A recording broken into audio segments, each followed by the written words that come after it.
दोस्तों ये जो फ़ोन है मेरे हाथ में ये है पोवा 8 5G।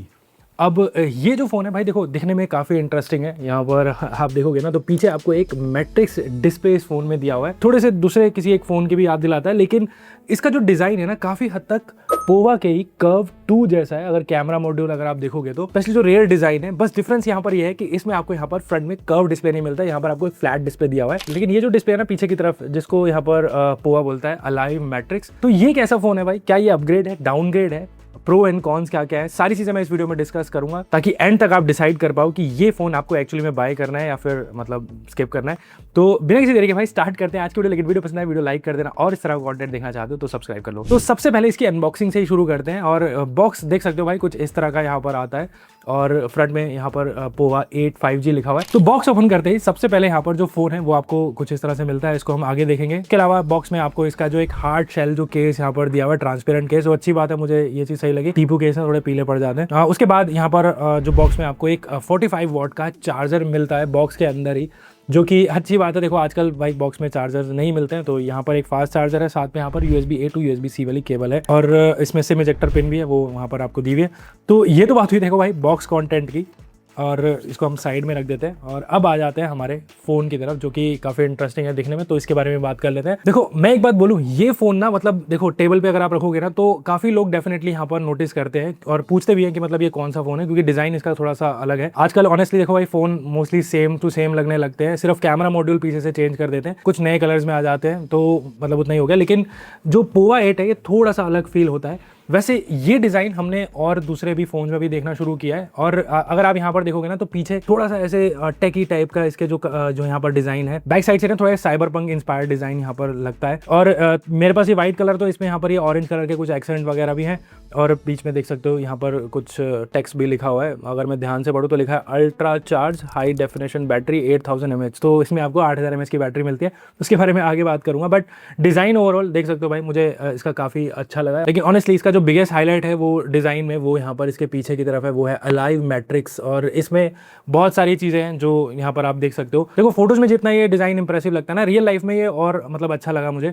ये कोई मतलब देखो सिंपल नोटिफिकेशन लाइट नहीं है, इसमें बहुत सारी चीज़ें वैसे नोटिफिकेशन आती हैं, जैसे कॉल आ गई, म्यूजिक प्ले होता है, तो उस हिसाब से यहाँ पर लाइट अप कर दिया। लेकिन डिफरेंट एनिमेशन वगैरह है वो यहाँ पर इसमें आ सकते हैं। एक कूल चीज़ मुझे ये लगी, जब आप फोटो वगैरह क्लिक करते हो ना तो इसमें बैक में काउंटडाउन वगैरह भी एनिमेशन भी आता है, और छोटी सी चीज़ है बट थोड़ी सी मतलब यूजफुल तो है। इसमें डिफरेंट प्रीसेट और लाइटिंग पैटर्न्स हैं जो आप खुद से कस्टमाइज या चूज कर सकते हो। लेकिन एक लिमिटेशन यहाँ पर मुझे लगी कि यहाँ पर ना जैसे दूसरे फोन्स में अब देखा होगा आपने कि थोड़े कुछ ऐप के साथ इंटीग्रेशन रहती है, जैसे स्विगी हो गया, उबर हो गया, तो थर्ड पार्टी इंटीग्रेशन जैसी चीज़ यहाँ पर थोड़ा मतलब मुझे मिसिंग लगी। तो होपफुली फ्यूचर अपडेट्स के थ्रू यहाँ पर ब्रांड इस पर मतलब काम कर सकता है। लेकिन ओवरऑल डिज़ाइन वाइज ना मतलब ये चीज़ तो है कि ये फ़ोन मतलब क्राउड से डेफिनेटली थोड़ा सा डिफरेंट है। बाकी बिल्ड क्वालिटी भी मैं बोलूँ तो देखो यहाँ पर काफ़ी अच्छी खासी है। IP64 की यहाँ पर आपको रेटिंग मिलती है, मिलिट्री ग्रेड सर्टिफिकेशन यहाँ पर आपको मिल रही है, तो डेली यूसेज में आप इसको थोड़ा सा रफली यूज कर सकते हो। हाँ एक चीज़ ज़रूर बताऊंगा कि ये फ़ोन भाई देखो हल्का नहीं है, अराउंड 225 ग्राम के आसपास इसका वेट है, और ये ना हाथ में मतलब थोड़ा फील होता भी है क्योंकि इसमें आपको 8000 mAh की बैटरी मिलती है, तो इस बैटरी के साथ एक्सपेक्टेड है थोड़ा जो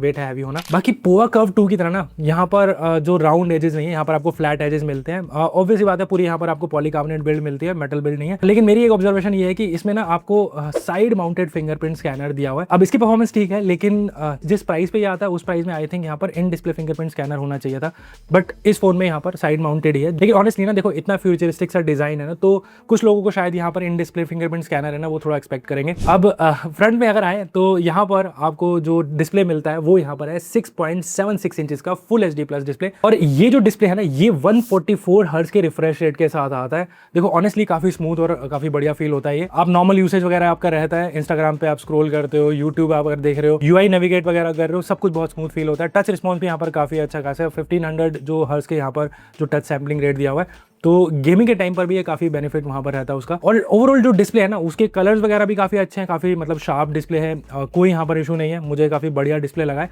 लेकिन कुछ यहाँ पर चीज़ें हैं जैसे कि इस डिस्प्ले की जो ब्राइटनेस है ना, वैसे तो यहाँ पर 950 निट्स के आसपास ही है, आउटडोर में विजिबिलिटी यहाँ पर डिसेंट है, लेकिन मुझे लगता है कि यहाँ पर थोड़ी सी और बेटर ब्राइटनेस हो सकती थी।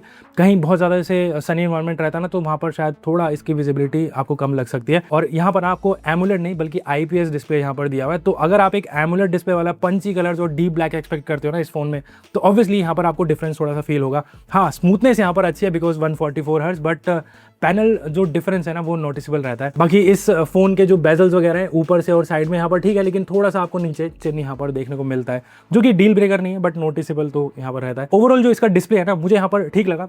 मतलब इस प्राइस में थोड़ा और बेटर हो सकता था, लेकिन यहाँ पर जो डिस्प्ले है इसकी मुझे कोई प्रॉब्लम नहीं है। YouTube, OTT, social media experience वगैरह इस पर काफी सही है, कोई इशू नहीं है। Y1L1 का सपोर्ट है, तो OTT प्लेटफॉर्म पर आप HD में यहाँ पर कॉन्टेंट स्ट्रीम कर सकते हो। और मल्टीमीडिया की बात करूँ ना तो यहाँ पर एक बात है जो है कि इस फोन में आपको यहाँ पर सिंगल डाउन फायरिंग स्पीकर ही दिया गया है। लाउडनेस यहाँ पर ठीक है, वो कोई इशू नहीं है, लेकिन जिस प्राइस पर अगर आप इस फोन को अगर बाय करोगे तो वहां पर मोस्टली फोनों में आपको यहाँ पर ड्यूल स्पीकर या फिर स्टीरियो स्पीकर्स मिलते हैं। इवन यहाँ पर डॉल्बी एटमॉस का सपोर्ट भी मिल जाता है। वैसे फोन में एटमॉस वगैरह का कोई यहाँ पर मतलब इतना यूज होता नहीं है, लेकिन बट स्टिल ऑनेस्टली यहाँ पर ड्यूल स्पीकर्स वगैरह होते तो यहाँ पर एक्सपीरियंस थोड़ा सा और बेटर हो सकता था, स्पेशली गेमिंग, मूवीज या फिर स्टीरियो आउटपुट अगर आप मतलब ज़्यादा आपका रहता है तो वहाँ पर आप उसको मिस करोगे। तो इस प्राइस में ना ये कुछ लोगों को कौन लग सकता है। अब अगर परफॉर्मेंस की तरफ आए तो यहाँ पर इस फोन में आपको MediaTek का Dimensity 7100 प्रोसेसर दिया हुआ है, 6 नैनोमीटर पे बेस्ड है। और डेली यूसेज में ऑनेस्टली मुझे कोई यहाँ पर ऐसा कुछ इशू फेस नहीं हुआ है। ऐप जो है वो जल्दी जल्दी ओपन हो जाती है, मल्टीटास्किंग भी यहाँ पर काफ़ी स्मूथ है।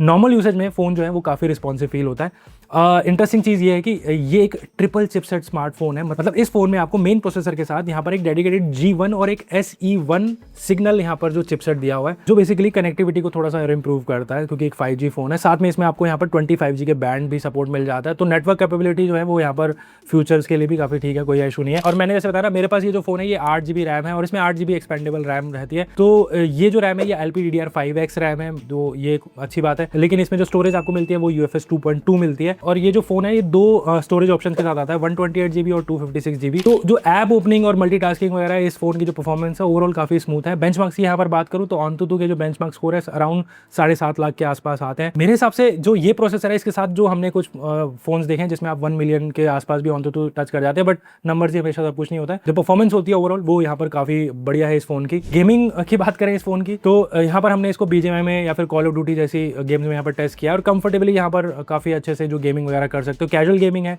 मोडेड गेमर हो तो ऑनेस्टली आपको कोई कंप्लेंट यहाँ पर फील नहीं होने वाली है। फोन के अंदर आपको अराउंड 1500 स्क्वायर mm का यहाँ पर जो अल्ट्रा लार्ज कूलिंग जो वेपर चैम्बर दिया हुआ है, तो लॉन्ग गेमिंग सेशन में ना हीट मैनेजमेंट भी यहाँ पर बेटर रहता है। हाँ, हार्डकोर गेमर्स के लिए यहाँ पर और पावरफुल चिपसेट अवेलेबल है मार्केट में दूसरे फोन, लेकिन नॉर्मल गेमिंग अगर आपकी रहती है परफॉर्मेंस यहाँ पर इस फोन की काफी अच्छी है। 144 हर्ट्ज का जो बेनिफिट है ना इस फोन में वो UI में ज्यादा फील होता है। गेमिंग में एक्चुअल में FPS सपोर्ट्स इतना नहीं मिलता है आपको। अगर जैसे BGMI में गेम खेलते हैं तो वहाँ पर आपको 90 FPS का सपोर्ट मिल जाता है, स्मूथ प्लस एक्सट्रीम। और गेमिंग कोई फ्रेम ड्रॉप नहीं होते हैं, जायरो वगैरह काफ़ी अच्छे से काम करता है। तो मैंने जैसे बताया कैजुअल गेमिंग आप कर सकते हो। अब आते हैं पीछे की तरफ और सबसे पहले बात करेंगे इस कैमरा की। अब ये जो कैमरा है इसमें यहाँ पर आपको एक 50 मेगापिक्सल का जो मेन प्राइमरी कैमरा दिया हुआ है, दूसरा आई थिंक डेप्थ सेंसर है। और यहाँ पर अच्छी बात है कि सोनी LYT 600 सेंसर दिया हुआ है। डे लाइट में फोटोज़ यहाँ पर ऑनेस्टली काफ़ी अच्छी आती है, डिटेल बहुत अच्छी है इसकी। कलर्स यहाँ पर मैं बोलूँगा कि काफ़ी बढ़िया है। थोड़े से बूस्टेड साइड पे लग सकते हैं अगर आप कोई भी जैसे फ्लावर्स की फोटोज़ खींच रहे हो या फिर नॉर्मल भी जैसे प्लांट्स के भी, वहाँ पर ग्रीन या फिर जो कलर्स होते हैं फ्लावर्स के वो बहुत ज़्यादा वाइब्रेंट हो जाते हैं। लेकिन अगर डायनेमिक रेंज की बात करूँ तो वो काफ़ी अच्छे, मुझे कोई प्रॉब्लम नहीं हुई। ह्यूमन शॉट्स में जैसे आप देख सकते हो स्किन टोन यहाँ पर मोस्टली नेचुरल रहती है। पोर्ट्रेट शॉट भी देख सकते हो यहाँ पर, एज डिटेक्शन मोस्टली यहाँ पर काफ़ी अच्छे से काम कर रहा है। बाकी ऑब्जेक्ट्स हो गया, क्लोजअप शॉट्स हो गया, उनमें डिटेलिंग है जैसा आप देख पा रहे हो कि काफ़ी बढ़िया रहती है। बाकी इसमें फ्रंट में आपको एक 13 मेगापिक्सल का सेल्फी कैमरा दिया हुआ है। यहाँ पर भी मैं बोलूँगा कि जो सेल्फीज हैं वो काफ़ी अच्छी आती हैं। स्किन टोन मोस्टली यहाँ पर नेचुरल रहती हैं। और ओवरऑल जो इसमें जैसे आप पोर्ट्रेट खींचते हो तो पोर्ट्रेट में भी आप काफ़ी देख सकते हो, काफ़ी अच्छी फोटोज आ रही है। मेरे एक्सपेक्टेशन से यहाँ पर जो इसकी फोटोज हैं मुझे काफ़ी अच्छी लगी, बट इसका प्राइस जो है 30,000 के आसपास है। तो 30,000 के आसपास में आपको इस तरह की जो फोटोज है ना आप एक्सपेक्ट भी कर सकते हो, या फिर आपको इससे थोड़े से बेटर फोन भी मिल जाएंगे। लेकिन मुझे यहाँ पर पर्सनली इस फोन की जो परफॉर्मेंस है, कैमरा की परफॉर्मेंस है, आई थिंक ये LYT 600 जो सोनी का सेंसर है वो बहुत अच्छे से काम कर रहा है। इसमें आई थिंक OIS आपको नहीं मिलता है, तो ये एक मुझे लगा कि शायद होना चाहिए था। लेकिन अगर वीडियो की बात करें ना तो वीडियो में आपको यहाँ पर 2K 30 FPS का सपोर्ट मिलता है। आप 1080p 60 FPS पे भी खींच सकते हो, लेकिन यहाँ पर आपको 4K रिकॉर्डिंग का सपोर्ट नहीं मिलता है। तो अगर आप 4K शूट करना है इंपॉर्टेंट आपके लिए तो यहाँ पर ये पॉइंट आपको ध्यान में रखना होगा। बाकी जो 2K 30 FPS है है ना वो दोनों ही, यानी फ्रंट या और बैक कैमरा, यानी कि दोनों आप कैमरा से यहाँ पर शूट कर सकते हो। तो 2K मतलब एक अच्छी खासी वो भी रेजोल्यूशन होती है वैसे, लेकिन 4K होता है तो थोड़ा सा और मतलब अच्छा रहता है इस प्राइस में। बाकी इसके सॉफ्टवेयर एक्सपीरियंस की बात करें तो इसमें आपको एंड्रॉइड 16 यहाँ पर मिलता है, iOS 16 पर बेस्ड है ये। और UI में बोलोगे देखो भाई काफ़ी फीचर रिच है, बहुत सारी कस्टमाइजेशन आपको यहाँ पर मिल जाती है। डेली यूसेज में ये जो UI है मुझे बहुत ही अच्छा खासा स्मूथ लगा है। हाँ, अगर आप देखो भाई क्लीन एंड्रॉइड आप पसंद करते हो तो यहाँ पर आपको थोड़े बहुत जो ब्लॉटवेयर्स हैं वो मिलेंगे, जैसे कि यहाँ पर फ़ोन पे है और साथ में ऐसे स्पॉटिफाई वगैरह जैसे ऐप मिल जाते हैं, आप इजीली उनको रिमूव कर सकते हो। बाकी इस फोन में आपको जैसे बताया भाई 8000 mAh की बैटरी मिलती है और ये सबसे बड़ा हाईलाइटिंग पॉइंट भी है इस फोन का। और ऑनेस्टली भाई देखो नंबर सुनते ही ना मतलब आपकी अटेंशन नंबर्स पे जाएगी, लेकिन आजकल ना ज़्यादातर फोन में आपको यहाँ पर 5000, 6000, 7000 mAh की बैटरी मिलती है, तो यहाँ पर आपको 8000 mAh की बैटरी मिल रही है। और इसके साथ ना नॉर्मल यूसेज में आप आराम से 1.5 से 2 दिन तक भी निकाल सकते हो। मेरे हिसाब से रियलिस्टिक लेकर बात करूँ तो आराम से 1 दिन तो आपका पूरा निकल जाएगा, चाहे हैवी यूसेज भी अगर आपका रहता है तो। अगर आप यूट्यूब पे वीडियोस देख रहे हो, कॉलिंग ले रहे हो, सोशल मीडिया हो गया, थोड़ी बहुत गेमिंग के बाद भी यहाँ पर बैटरी है जो वो बची रहती है। तो और बॉक्स में इसमें 45 वॉट का यहाँ पर चार्जर मिलता है, तो फास्ट चार्जिंग ये फोन सपोर्ट करता है। अराउंड 1 से 1.5 घंटा लगाता है मतलब चार्ज करने में। अब देखो इतनी बड़ी बैटरी है तो जैसे मैंने बताया थोड़ा वेट यहाँ पर फील होता है। अगर आपको एक लाइट वेट फोन पसंद है ना तो ये भी आपको पॉइंट ध्यान में रखना होगा, बट इन हैंड फील इस फोन की अच्छी है, नो डाउट। अब देखो ये सारी बातें तो हो गई, लेकिन अब प्राइस की बात करते हैं। तो ये जो फोन है ये भाई 6GB और 128GB वाला जो वेरिएंट स्टार्ट होता है और उसका प्राइस है 29,999, यानी 30,000 उसको मान लो। और दूसरा जो वेरिएंट है वो 8GB प्लस 128GB है, जिसका प्राइस है 31,999 रुपये। अब इस पर कार्ड डिस्काउंट वगैरह ऑफर आ रहे हैं नहीं आते हैं वो मतलब आप उस पर लिंक पे जाके चेक कर सकते हो, मैंने डाल दिया वैसे। बट मेरे हिसाब से अगर मैं अपने पूरे एक्सपीरियंस की बात करूँ तो ये फ़ोन उन लोगों के लिए जो सिर्फ देखो मतलब बेंचमार्क्स देखकर फ़ोन नहीं लेते हैं, सिर्फ उनको प्रैक्टिकल एक फ़ोन चाहिए, थोड़ा सा यूनिक लुकिंग फ़ोन अगर उनको चाहिए, अलग सा डिज़ाइन लैंग्वेज हो, बैक में यहाँ पर ये अलाइव मैट्रिक्स जो डिस्प्ले दिया हुआ है बहुत जेन्युइनली कूल लगता है। देखो इस फोन में थोड़े से कॉम्प्रोमाइजेस हैं, जैसे आपको IPS पैनल मिलता है, यहाँ पर एमोलेड डिस्प्ले नहीं है, सिंगल डाउन फायरिंग स्पीकर है, थोड़े से यहाँ पर थिकर से बेजल हैं। तो डिपेंड करता है आपकी भाई प्रायोरिटी क्या है। अगर आपको एक एमोलेड डिस्प्ले वाला स्टीरियो स्पीकर या फिर आप तो स्लिमर मतलब थोड़ा सा स्लीक लुकिंग फ़ोन चाहिए तो वहाँ पर आपको थोड़े से और कंपटीशन में भी फ़ोन मिल जाएंगे। लेकिन अगर आपको एक ऐसा फ़ोन चाहिए जो क्राउड से थोड़ा सा अलग लगे, बैटरी बैकअप आपको मतलब अच्छा खासा मिल जाए, तो डेफिनेटली ये पोवा 8 एक इंटरेस्टिंग ऑप्शन मुझे लगा। बाकी आप बताओ ये मैट्रिक्स जो पीछे जो डिस्प्ले है उसका फीचर आपको कैसा लगा, गिमिक लगा, यूजफुल है? बाकी वो आप नीचे कमेंट करके बताओ। फ़ोन आपको बाय करना होगा, लिंक आपको मैंने नीचे डिस्क्रिप्शन में दे दिया, आप चेकआउट कर सकते हो।